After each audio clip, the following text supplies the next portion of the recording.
¿El apocalipsis está realmente cerca? Para muchos, la idea de un apocalipsis o un hipotético fin de los tiempos está planteada de una forma catastrófica, desde grandes cataclismos, ciudades devastadas por una guerra termonuclear, fenómenos naturales descontrolados, la caída de un asteroide e incluso una invasión extraterrestre, entre muchas otras teorías que forman parte del pensamiento común de las personas. No obstante, alguien se preguntó sobre la posibilidad de un apocalipsis financiero provocado por el mismo hombre. Todo parece indicar que ahí nos dirigimos. La codicia humana y el abuso de poder crearon un autoflagelo humano que lo hemos estado viviendo desde hace mucho tiempo y que está a punto de llegar al fondo del pozo.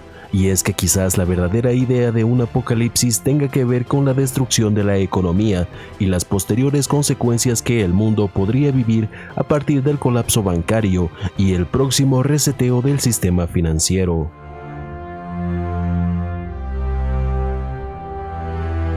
Los principales bancos centrales han perdido totalmente el control y la economía mundial ahora está flotando sin ninguna dirección. Los bancos más importantes del mundo, como el Banco Central Europeo, el Banco de Japón, el Banco Popular Chino y la Reserva Federal, percibieron desde finales de 2006 un aumento en sus balances de 5 a 25,5 billones de dólares. En la actualidad, gran parte de los 20 billones de dólares adicionales creados desde el 2006 se han destinado a apuntalar el sistema financiero.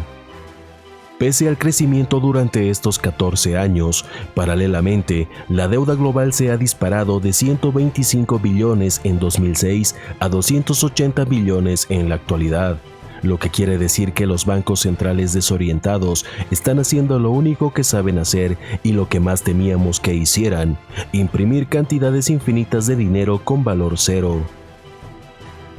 Ninguna parte de esta inmensa deuda ha beneficiado a la gente corriente. Lo que lograron es el apuntalamiento de los bancos y la posterior creación de una brecha entre los que tienen y los que no. Se ha abusado de este manejo a un punto peligrosamente alto. Por ejemplo, en los Estados Unidos, el 10% de la población posee el 70% de la riqueza. No es de extrañar que estemos viendo un número cada vez mayor de protestas y disturbios. Y a medida que la economía se deteriora, la violencia y la inconformidad civil crece sustancialmente. ¿Pero cuándo comenzó el problema? Vamos a plantear dos momentos cruciales en la historia para desarrollar una posible teoría.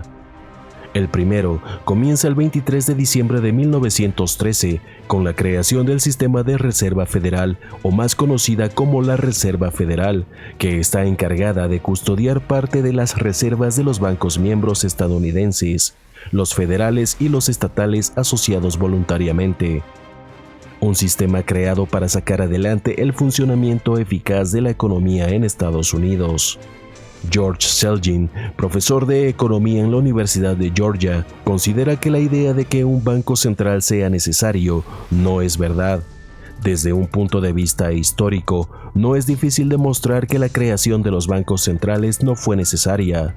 Hubo países con sistemas monetarios y financieros muy sólidos sin necesidad de banca central. Sin embargo, no solamente contamos con bancos centrales, sino también existe dinero fiduciario desvinculado de cualquier patrón. El dinero fiduciario, o en términos de economía, fiat money, es una moneda emitida por el gobierno que no está respaldada por un producto físico, como el oro o plata, sino por el mismo gobierno que lo emitió.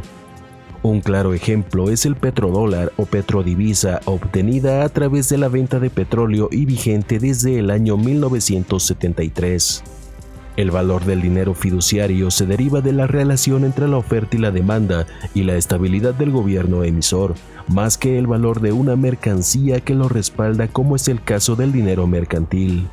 La mayoría de las monedas de papel modernas son monedas fiduciarias, incluido el dólar estadounidense, el euro y otras monedas mundiales importantes. El peligro del dinero fiduciario es que los gobiernos pueden imprimirlo de forma infinita, provocando una burbuja financiera que derive en una hiperinflación y depreciación del mismo. El segundo momento histórico está relacionado a la injerencia Nixon, pero antes vayamos un poco para atrás. Después de la Segunda Guerra Mundial, la reunión de Bretton Woods, auspiciada por los Estados Unidos, pretendía lograr una estabilidad en las transacciones comerciales internacionales por medio de la creación de un sistema monetario internacional, basado en un tipo de cambio sólido y estable, con el dólar ejerciendo el papel de divisa internacional. Entre los llamados acuerdos de Bretton Woods se encontraba la adopción del patrón oro como elemento de estabilización de esta divisa. Estados Unidos se comprometió a mantener el precio del oro en los $35 la onza y se autorizó el cambio de dólares por oro a ese precio sin ninguna restricción o limitación. De esta forma se lograba mantener estable el dólar, que serviría de referencia para que los demás países fijaran el precio de sus monedas respectivas en una paridad con la divisa estadounidense, que solo podría fluctuar en un 1%. Durante casi 30 años, el sistema Bretton Woods funcionó correctamente hasta que llegó el conflicto en Vietnam. En 1971, con el gobierno de Richard Nixon a la cabeza, la situación económica de Estados Unidos comenzó a deteriorarse debido a los gastos crecientes de la guerra. El gobierno comenzó a imprimir miles de millones de dólares para financiarla, lo que provocó la devaluación del dólar. Desde ese momento, el dólar dejaba de estar respaldado por oro físico y se daba lugar al petrodólar, comenzando así la devaluación de la moneda americana y el declive progresivo de la economía estadounidense. De un sistema monetario internacional basado en un cambio fijo del dólar por oro, se pasó a otros tipos de cambio fluctuantes. En principio, la desaparición del patrón oro situaba en ventaja a la economía estadounidense. Al no tener que respaldar la impresión de dólares con oro, podían poner en marcha la máquina y fabricar billetes por apenas unos centavos, mientras que el resto de economías tenían que producir mercancías para poder hacerse con esos dólares. Sin embargo, la explosión de la oferta monetaria y la deuda desde 1971 demuestra lo que sucede cuando el dinero es infinito. Durante 50 años se ha creado una cantidad ilimitada de papel o dinero fiduciario sin ningún servicio o bienes producidos a cambio. La deuda se ha multiplicado por 46 entre 1971 y 2020, mientras que el PIB, Producto Interno Bruto, solo ha aumentado 18 veces. Por lo tanto, la economía de Estados Unidos se está agotando, ya que se requiere más deuda para aumentar el PIB. En consecuencia, como el número creado para expandir la economía es falso, el aumento del PIB tampoco es más que una cifra inflada debido a la devaluación crónica de la moneda. La lógica indica que el dinero real debe ser escaso, mientras que el dinero fiduciario es infinito y nunca podría ser sólido o ser considerado como dinero real, dado que puede imprimirse en cantidades ilimitadas. El oro es un claro ejemplo de esto. Su tangibilidad y escasez es una de las razones principales por las que el metal precioso es la única moneda que ha sobrevivido en la historia y es considerado como el dinero verdadero. Para respaldar esta teoría, observemos el precio del oro en dólares estadounidenses desde que Nixon abandonó el respaldo del dólar en oro en 1971. El dólar ha perdido un asombroso 98%. En este siglo, el dólar ha perdido un 85% frente al dinero real o al oro. No hay mejor prueba del fracaso total de las políticas de la Reserva Federal y otros bancos centrales que la destrucción de las monedas. A fin de cuentas, oro y plata han sido durante muchos años los medios de pago exclusivos con los que contaba la humanidad. En varias ocasiones se ha propuesto este regreso al patrón oro en los Estados Unidos. Quizá el momento en el que se estuvo más cerca fue durante la presidencia de Ronald Reagan, cuando Jack Kemp, asesor presidencial y varias veces candidato conservador a la presidencia de Estados Unidos, promovió la llamada Gold Standard Act de 1984, un anteproyecto de ley que establecía las bases para que los Estados Unidos volvieran al patrón oro. El proyecto de ley contemplaba la fijación de una equivalencia entre el dólar y el oro de 900 milésimas de pureza, que se convertiría en el patrón y unidad de valor en Estados Unidos, con el que mantendrían paridad todo el dinero o monedas acuñadas en el país. Sin embargo, el Congreso rechazó la posibilidad de reinstaurar el patrón oro en sesión celebrada el 29 de junio de 1984. El propio y actual presidente Donald Trump, durante su campaña electoral, se mostró partidario de que el dólar volviera a estar respaldado por oro, aunque reconoció que sería algo muy complicado pero maravilloso porque volveríamos a tener una referencia sobre la que basar la moneda.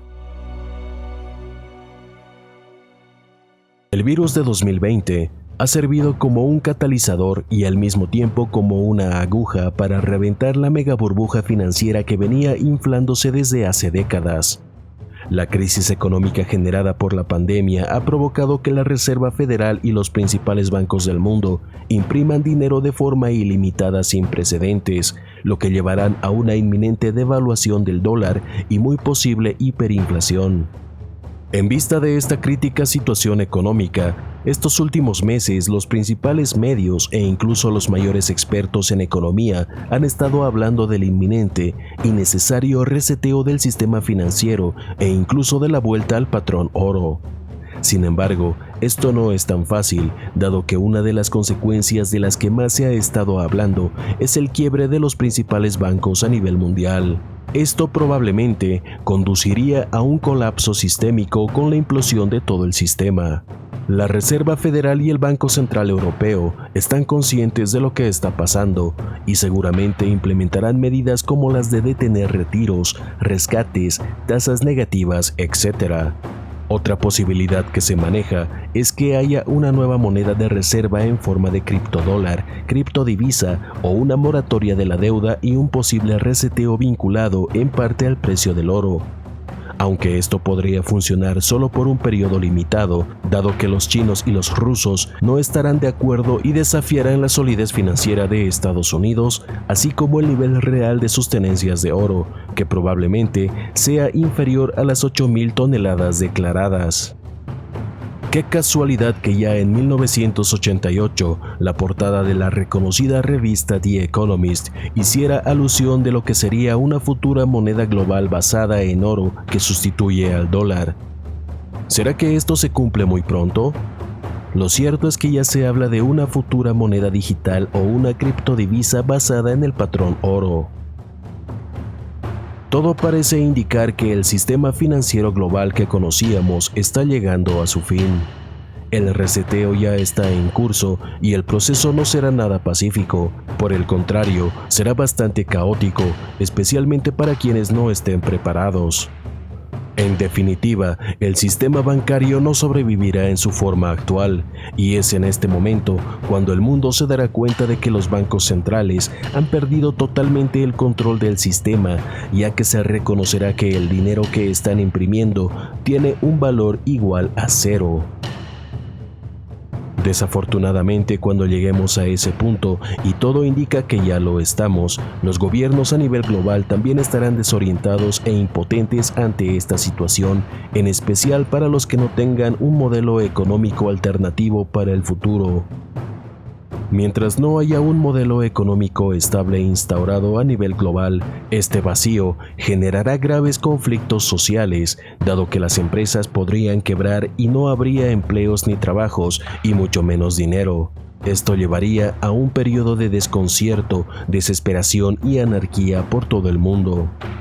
La actual pandemia y el virus microscópico que paralizaron el mundo desplomaron la economía a un nivel sin precedentes. El índice de desempleo crece constantemente, mientras que la industria se contrae a medida que la demanda disminuye. Las burbujas de activos basadas en acciones, bonos y propiedades colapsan, destruyendo masivamente los ahorros de los estados. Los fondos de pensiones también desaparecerán a medida que colapsen los mercados de activos. Con la crisis económica en curso, las deudas aumentarán rápidamente al 200% del Producto Interno Bruto, mucho más cuando los bancos colapsen debido a la implosión del dólar y la inminente hiperinflación. Este panorama nos conduce a una agitación política en la que no se confiará en ningún partido o líder. La inestabilidad política reduce la seguridad social, la cual será insuficiente con gobiernos en quiebra e hiperinflación. Por simple deducción, ya vemos en la actualidad disturbios sociales. Estos van comenzando ahora y se multiplicarán cuando las sociedades se encuentren con el estómago vacío, generando una peligrosa escalada de conflictos civiles. Ya observamos dificultades en muchos gobiernos para hacer frente a las protestas hoy en día. Von Mises, el economista austriaco, historiador, filósofo y escritor liberal que tuvo una influencia significativa en el moderno movimiento liberal libertario en pro del mercado libre y en la escuela austriaca, planteó lo perjudicial del poder e intervención gubernamental en la economía. Según su teoría, por lo general llevan a un resultado distinto al natural, y por esto muchas veces es perjudicial para la sociedad, ya que generan caos a largo plazo.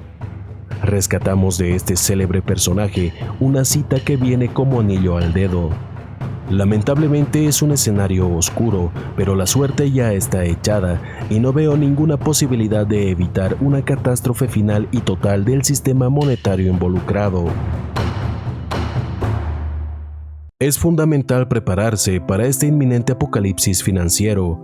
En lo posible, es recomendable adquirir oro y plata para resguardar nuestros ahorros en caso de que el dólar o nuestras monedas nacionales colapsen, siempre haciéndose asesorar con expertos que sepan del tema y acorde a las normas. También es importante hacer acopio de alimentos, por lo menos para 6 meses, como granos, pastas, arroz, enlatados, entre otros artículos de primera necesidad. Es muy importante también contar con efectivo disponible para cualquier situación de emergencia.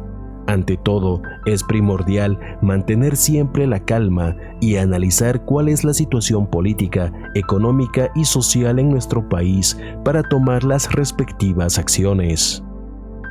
En conclusión, ya estamos observando y experimentando el inicio del apocalipsis financiero, y sus consecuencias caóticas para el mundo serán cada vez más notables. Aunque muchos quisiéramos que este escenario no suceda, realmente las posibilidades de evitarlo son escasas.